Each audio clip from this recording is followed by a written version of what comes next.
కానీ తరచుగా మనలో జరుగుతున్న పొరపాటు, పాపం అదే. దేవుని శక్తిని సరిగా అర్థం చేసుకోకుండా, సరిగా అంచనా వేయకుండా తరచుగా మనం దేవుని శక్తిని తక్కువ అంచనా వేస్తాం, తప్పుడు అంచనా వేస్తాం. ఇది తరచుగా జరుగుతున్న పొరపాటు. దీనివల్ల కలిగేటువంటి నష్టాలు ఎలా ఉంటాయో ఈ రాత్రి మీతో పంచుకుంటాను నేను.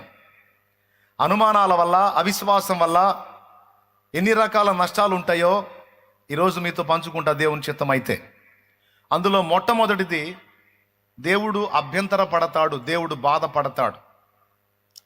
ఇక్కడ దేవుడు తానే చెప్పుకున్నాడు, అబ్రామా నేనెవరినో తెలుసా? సర్వశక్తి గల దేవుణ్ణి, అంటే సమస్తము చేయగలిగిన వాణ్ణి, నాకు అసాధ్యమైనది ఏది లేదు. నువ్వు పనికి మాలిన అనుమానాలు పెట్టుకొని అనవసరంగా నింద తెచ్చుకోవద్దు. నా సన్నిధిలో నడుస్తూ నిందారహితుడవై ఉండు. నింద లేనివాడివై ఉండు అంటే ఇప్పుడు నింద తెచ్చుకున్నావు అని అర్థం. నేను సర్వశక్తుడిని అని చెప్పుకోవాల్సి వచ్చిందంటే ఆయన శక్తిని ఇక్కడ శంకించడం జరిగింది అని అర్థం. ఎవరి శక్తిని? జీవము గల దేవుణ్ణి శంకించే కదా మరి శారాకి గర్భఫలం రావటం కష్టం కాబట్టి హాగరమ్మని చేసుకున్నాడు. అంటే దేవుడి ఫీలింగ్ ఏంటంటే, శారా 75 ఏళ్ళు అయితేనేమి, 85 ఏళ్ళు అయితేనేమి, 95 అయితేనేమి, నేను తలుచుకుంటే 90 ఏళ్ళు వచ్చినా నేను బిడ్డని పుట్టించగలుగుతా.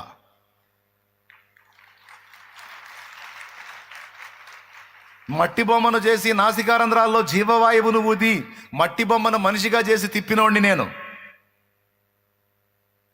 మోడైపోయిన బ్రతుకులను క్రొత్త చిగుర్లు పెట్టించేవాడిని నేను. ఎండిపోయి మోడైపోయినటువంటి బ్రతుకులను క్రొత్త చిగుర్లు పెట్టించే శక్తి గలవాడిని నేను.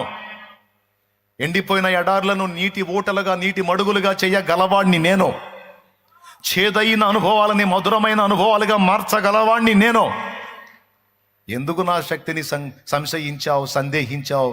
ఎందుకు తక్కువ అంచనా వేశావు? ఇది నన్ను ఎంత అవమానపరిచావో తెలుసా నువ్వు? నిన్ను పలకరించాలంటేనే నాకు బాధేసింది అబ్రామా. నీవు నా శక్తి విషయంలో, నా బలం విషయంలో ఎంత ఉన్నతమైన ఉద్దేశాలు కలిగి ఉంటావో అంత సంతోషం నాకు. కానీ నా శక్తి విషయంలో నువ్వు ఎన్ని తక్కువ అంచనాలు వేసుకుంటావో అంత గాయపరుస్తావు నన్ను, అంత బాధ పెడతావు నన్ను. ఇన్ని సంవత్సరాలు నేను నీ ముఖం చూడటానికి కూడా ఇష్టపడలేదు, ఎందుకంటే బాధ కలిగించావు నాకు. నువ్వు దేని చేత బాధ కలిగించావో తెలుసా? నీ సందేహము చేత. ఇది మనం ఏముందిలే కొంచెం డౌట్ పడ్డాం అనుకుంటాం, కానీ అది చాలా పెద్ద బాధ కలిగించింది దేవుడికి. నేను చెప్పలా, లేఖనం చూపించి మాట్లాడుతున్నాను నేను. ఎంతమందికి అర్థమైంది? ఇక్కడ ఏం జరిగిందో తెలుసా? దేవుని శక్తిని మనం సరిగా అంచనా వేయకుండా, తక్కువ అంచనా వేసి తగ్గించి మనం కానీ పొరపాటు అడుగులు వేస్తే దేవుడు మనతో స్నేహం చేయడానికి ఇష్టపడడు, మనతో మాట్లాడడానికి కూడా ఇష్టపడడు. కావాలంటే చూడండి, ఇష్మాయేలు పుట్టినప్పుడు అబ్రాముకి 86 సంవత్సరాలు. మళ్ళా దేవుడు ప్రత్యక్షమై నేను సర్వశక్తి గల దేవుడిని అబ్రాముకు చెప్పినప్పుడు 99 ఏళ్ల ఈడు గలవాడు. ఈ మధ్యలో ఎన్ని సంవత్సరాలు గడిచింది? 13 ఏండ్లు. ఈ 13 ఏండ్లు మళ్ళీ అబ్రహాము దేవుడి సంభాషణ ఏది కూడా రాయబడలేదంటే ఆ సంభాషణ ఏది జరగల. ఎందుకు జరగల? బాధపడ్డాడు, నొచ్చుకున్నాడు. ఎందుకు నొచ్చుకున్నాడు? ముసలమ్మకి బిడ్డను ఏమిస్తాడులే అని అనుకున్నందుకు. ఏముందండి, అది చిన్న విషయమేగా. కానీ ఆ చిన్న విషయానికి ఎంతగా ఫీల్ అయ్యాడో చూడండి దేవుడు. కాబట్టి ఇక్కడ మనం గమనించాల్సినటువంటి మొట్టమొదటి విషయం ఏంటంటే, దేవుని దగ్గరకు మనం వచ్చినప్పుడు ఆ దేవుని గురించి కాస్తో కూస్తో మనకు అవగాహన ఆయన కలిగిస్తున్నప్పుడు దాని విషయంలో మనం జాగరూకులమై ఉండాలి. ముఖ్యంగా ఆయన శక్తి విషయంలో మనం సంశయం కలిగి ఉండకూడదు. ఎందుకో చెప్తా. దేవుని శక్తిని మనం సంశయించినప్పుడు, దేవుని బలాన్ని మనం అనుమానించినప్పుడు, అది నువ్వు నడుస్తున్నావు కదా, నీతో పాటు నేను కూడా నడుస్తాను అన్నాడు. సముద్రం మీద అలల మీద యేసయ్య నడుచుకుంటా వస్తుంటే ఆయన్ని చూసి ఈయన కూడా నడుస్తానన్నాడు. సరే దిగి రమ్మని పిలిచాడు. నిజంగానే పేతురు నీళ్ల మీద నిలిచాడు, నడిచాడు. కొంచెం దూరం దగ్గరకు వచ్చిన తర్వాత అంటే కొంత దూరం నడిచిన తర్వాత పేతురికి ఆశ్చర్యం, నేనేంటి నీళ్ళ మీద నడుస్తున్నానేంటి అసలు? ఎందుకంటే పుట్టింది మొదలుకొని ఆ దినం వరకు నీళ్ల మీద ఈత కొట్టడం, నీళ్ల మీద పడవలో ప్రయాణం చేయటం తప్ప నీళ్లను కాలి కింద పెట్టుకొని నడవటం అనేది పేతురు లైఫ్లో లేదు. కానీ ఇంతవరకు కని విని ఎరగనటువంటి ఒక సంఘటన ఆయన కళ్ళ ముందు జరుగుతుంది, ఒక అద్భుతం జరుగుతుంది. అవి ఎన్ని క్యూసెక్కుల నీళ్లు ఉన్నాయో నాకైతే తెలియదు, ఎందుకంటే నేను కొలవలేదు కాబట్టి. కానీ అనేక క్యూసెక్కుల నీరు ఆయన కాళ్ళ కింద, పేతురు కాళ్ళ కింద ఉంది. పేతుర్ని ముంచట్లా, లెక్క ప్రకారం ముంచాలి, కానీ ముంచట్లా. నీళ్ల మీద నడుస్తున్నాడు, ప్రభు నడుస్తున్నాడు, పేతురు నడుస్తున్నాడు. ప్రభుకి వెళ్ళి చూస్తున్నాడు, యేసయ్యా స్తోత్రం హల్లెలూయా అని నడుస్తున్నాడు. కొంచెం దూరం నడిచిన తర్వాత, యేసయ్యకి దగ్గరలోకి వెళ్ళిన తర్వాత గాలి రేగింది. అదిగో పక్కకు చూశాడు. పక్కకు చూసినప్పుడు డౌట్ వచ్చింది. మీరు గమనించండి, అప్పటిదాకా పేతుర్ని నీళ్ళ మీద నిలబెట్టి ఉంచింది ఏమిటి? విశ్వాసము ద్వారా దైవశక్తి. ఆ విశ్వాసం ఆయనలో ఉన్నంతసేపు మాత్రమే దేవుని శక్తి, మానవాతీతమైనటువంటి దైవశక్తి పేతురు మీద పని చేయగలిగింది. ఎప్పుడైతే డౌట్ వచ్చిందో, ఎప్పుడైతే సందేహం వచ్చిందో, అప్పటిదాకా పేతురు మీద పనిచేసిన ఆ శక్తి పనిచేయలా. అందుకు కోపం దేవుడికి మనం అవిశ్వాసం చూపితే. పిచ్చోళ్ళారా, మీరే నష్టపోతారు అవిశ్వాసం చూపితే. అనుమానపడితే, సందేహిస్తే నేను కాదు నష్టపోయేది, నా శక్తి సరఫరా అయింది. కానీ నీలో ఉన్న అవిశ్వాసం, అనుమానం, అపనమ్మిక అనేది అడ్డగించిద్ది. కాబట్టి ఎప్పుడు కూడా నీ ఎదుట ఉన్న కార్యాలు ఎంతటివైనా, వ్యక్తులు ఎంతటి వాళ్ళైనా, పరిస్థితులు ఎంతటివైనా, అవి ఎంత జటిలమైనవైనా, వాటిని ఎప్పుడు నువ్వు హైలైట్ చేయొద్దు. వాటన్నిటికీ మించిన వాడు అతీతుడని దేవుణ్ణి ఘనపరచు, దేవుణ్ణే మహిమపరచు, దేవుణ్ణే హైలైట్ చేయి, దేవుణ్ణే కీర్తించు, దేవుణ్ణే ఉన్నతంగా ఆలోచించు. నా పరిస్థితులు ఇప్పుడు ఇలా ఉన్నాయి సార్, ఇంకా ఇవి ఇలా కాదు, ఇంకా ఇంతగా ఉన్నా కూడా వీటన్నిటిని మార్చగలడండి ఆయన, ఆయనకు సమస్తము సాధ్యమే అంటా ఉండు నువ్వు. నేను ఎదుర్కొంటున్నటువంటి పరిస్థితులను ఇలానే ఉంచడు, ఖచ్చితంగా వీటిని మారుస్తాడు. నా దేవునికి సమస్తము సాధ్యమే అన్న మాట ఎల్లప్పుడూ నీ నోట రాని. ఆ మాట నువ్వు దేవునికి ఇష్టడయ్యేటట్టు చేసిద్ది. రెండవది, దేవుని శక్తి నీ మీద పని చేసేటట్టు చేసిద్ది. ఆ మాట పలకటమే కదా, అది హృదయంలో కూడా విశ్వసించాలి. ఏమనాలి చెప్పండి? నా దేవుడు ఎల్ షద్దాయ్, సర్వశక్తి గల దేవుడు. గుర్తుపెట్టుకో, ఏమని పలకాలి? నా దేవుడు సర్వశక్తి గల దేవుడు, ఆయనకు అసాధ్యమైనది ఏది లేదు. అబ్రాహాం చెప్పేది ఉండే శారాకి, శారా నీకు పిచ్చా, నేను నీకు సంతానాన్ని ఇస్తానని మాట్లాడిన దేవుడు నీ భార్య అయిన శారా ద్వారా కాదు, హాగరు ద్వారా ఇస్తానని చెప్పేది ఉంటాడు. కానీ చెప్పలా. ఫలానా స్త్రీ ద్వారా ఇస్తానని చెప్తుండే, కానీ చెప్పలేదంటే మరి నాకున్న స్త్రీ నువ్వే కదా, నీ ద్వారానే ఇస్తాడమ్మాయి, నువ్వేం మాట్లాడొద్దు, నా దేవుడు సర్వశక్తి గలవాడంటే సూపర్ ఉండేది. కానీ అనలా. దైవశక్తిని సంశయించడం ద్వారా సమస్య తెచ్చి పెట్టుకున్నాడు అబ్రహాము. ఇక్కడ 2 విషయాలు దేవుడు వార్నింగ్ ఇవ్వాల్సి వచ్చింది అబ్రహాముకి. మొట్టమొదటిది ఏంటంటే, హలో నేను సర్వశక్తి గల దేవుణ్ణి. ఆ కిందికి చదివితే మీరు అక్కడ చెప్తాడు, ఏమని చెప్తాడో తెలుసా? నాకును నీకును మధ్య నా నిబంధనను నియమించి నిన్ను అత్యధికముగా అభివృద్ధి పొందించేదనని అతనితో చెప్పాను. అబ్రాము సాగిలపడి ఉండగా దేవుడు అతనితో మాట్లాడి, ఇదిగో. అవన్నీ ఏం అవసరం లేదు, 15వ వచనం చదువు. మరియు దేవుడు నీ భార్య అయిన శారాయి పేరు శారాయి అనవద్దు, ఏలయనగా ఆమె పేరు శారా. నేను ఆమెను ఆశీర్వదించి ఆమె వలన నీకు కుమారుని కలుగజేసేదను. అద్దుగో ఏమయ్యా, ఓ ముసలమ్మ అయిపోయింది, ఆమెకి ఏడ పుడతారులే పిల్లలని నువ్వు ఇంకొక ఆమెను దేవులాడుకున్నావు. సరే, ఆమె చెప్పని నువ్వు ఎంపిక చేసుకొని ఏదైనా కానీ అలా మీరు ఎంపిక చేసుకొని ఆ స్టెప్ మీరు తీసుకొని నన్ను తృణీకరించారు. నువ్వు నన్ను తృణీకరించావు. నువ్వు అంటే నీ భార్య అయిన శారాకి గర్భఫలం ఇయ్యలేనంత అసమర్థుణ్ణి నేను. ఇయ్యలేనా? ఇయ్యగలవు దేవా. మరి ఇయ్యగలనంటే మరి ఎందుకు చేసుకుని ఆ పని ఎందుకు చేశా అంటే అప్పుడు అట్లా అనుకున్నా. ప్రభువా, ఎట్లా అనుకుంటావు నీ ఇష్టం వచ్చినట్టు? అంత అనుమానం ఉన్నోడు అసలు ఎందుకు బయలుదేరి వచ్చావు? విశ్వాసపడికి ఎందుకు వేసావు? గుర్తుపెట్టుకో, ఇదే ఫస్ట్, ఇదే లాస్ట్. నేను సర్వశక్తి గల దేవుడను, నాకు ఏదైనా సాధ్యమే, నేను ఏదైనా చేయగలను. ఇంతవరకు లేదు నింద, ఇప్పుడు తెచ్చుకున్నావు, ఇక తెచ్చుకోవద్దు. అది 2 వార్నింగ్లు ఇచ్చాడు అక్కడ.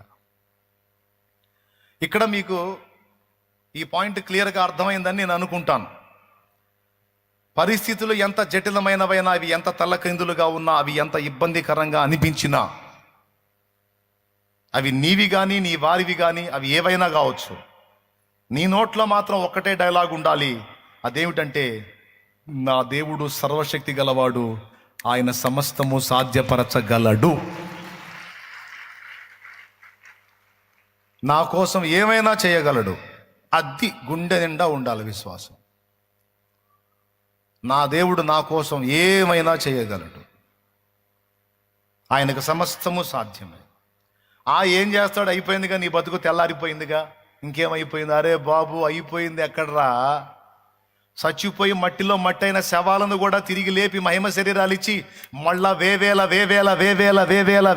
కోట్లాది సంవత్సరాల జీవితాన్ని ఇవ్వటానికి సిద్ధపరిచిన శక్తి గలవాడు నా దేవుడు.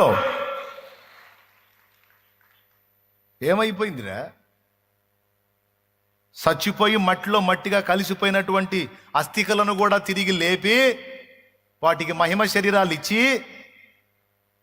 కోట్లాది సంవత్సరాల నిత్యత్వం అంతా తిరిగి జీవితాన్ని ఇవ్వగలిగిన వాడు. అంత చేయగలిగినోడు ఈ 4 రోజుల వ్యవహారాన్ని చేయలేడంట్రా. ఏమమ్మాయి, చేయలేడా అని నువ్వు నీ తోటి అమ్మాయితో అనాలక్కాయ్. అది విషయం. ఏమన్నా అర్థమైందా? అంతేగాని పనికిమాలిన మాటలు మాత్రం మాట్లాడకూడదు, పనికిమాలిన ఆలోచనలు ఆలోచించకూడదు. ఎందుకంటే అలా ఆలోచించావంటే అయ్యే జరుగుతాయి. వెధవతనంగా మనం ఆలోచించామంటే ఖచ్చితంగా అయ్యే జరుగుతాయి. కానీ ఏం చేద్దాం? రోజు మనం దాడి చేయబడతాం శత్రువు చేత. రోజు వాడు మనల్ని ఆ విషయంలోనే శోధిస్తూ ఉంటాడు. వాడు వేసే బాణాలు అగ్ని బాణాలు. మనం సాంగ్ పాడతాం చూడండి, అపవాది వేయుచున్న అగ్ని బాణములను ఖడ్గము వలె అడ్డుకొని ఆర్పివేయుచున్నది. బాణాల్ని ఖడ్గం అడ్డుకుంటుందా? ఏందా పాట? ఏదో రాశారులే, పెద్దోళ్ళు రాశారని వదిలేశాం. బాణాలను అడ్డుకునేది ఖడ్గం కాదు, డాలు. దేవునికి స్తోత్రం కలుగును గాక. ఏమండి, డాలు కేడం బాణాలను అడ్డుకునేది. ఖడ్గం ఏడ అడ్డుకుంటుందండి? ఈ కత్తి టన్నాడను ఈ డొక్కలా వేస్తాడు బాణం. దేవునికి స్తోత్రం, హల్లెలూయా. మరి ఇప్పుడు ఏం కావాలి? వాడు వేసే అగ్ని బాణాలను ఆర్పుటకు ఏం కావాలి మనకి? చూడండి,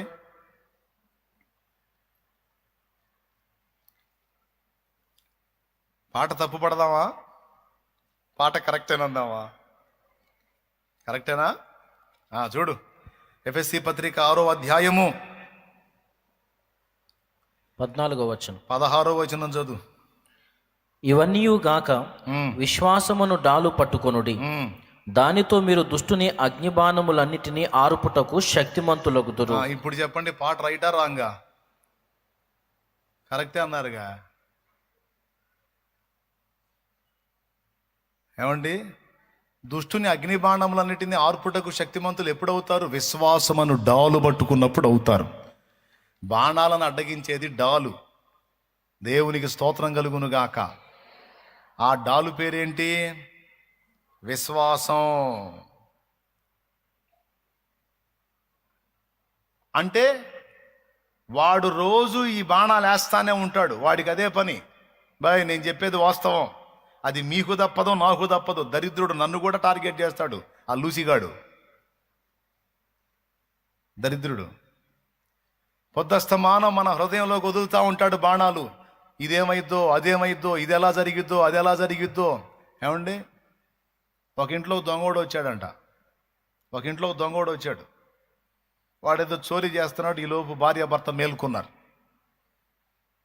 భర్త గమనించాడు. పండుకున్నట్టే వాడు ఎటు తిరుగుతున్నాడో చూసి చటుక్కుని లేచి టపిక్కమని వాటేసుకున్నాడు దొంగోడిని పట్టుకున్నాడండి. భర్త బలవంతుడు, దొంగోడేం పక్కకు ఉన్నాడు. అలా పట్టేసుకున్నాడు. ఇక వాడు కదలట్ల కిక్ అంటున్నాడు. వాడు మహా పట్టుబట్టాడు. అసలే దొంగోడు కదా, వదిలితే నన్ను చంపుతాడు అని పట్టుకున్నాడు గట్టిగా. ఎవరు? ఇంటి యజమాని. ఇక వాడు డిసైడ్ అయిపోయాను రా వీళ్ళ చేతిలో చిక్కని. ఇక ఈరోజు నాకు పచ్చడైపోయింది అనుకున్నాడు. ఏంటిది పచ్చడైదు ఒళ్ళు అనుకొని ఫిక్స్ అయిపోయి ఇక వాడు ఏం చేయాలా అని ఆలోచన చేస్తున్నాడు. ఈలోపు భార్య ఉంది, ఈ ఇంటి యజమానుడి భార్య. ఆమె అన్నది అప్పటిదాకా మౌనం ఉండి, ఏమండో ఈ జాగ్రత్త, వాడు అసలే దొంగోడు, కొరికినా కొరుకుతాడంది.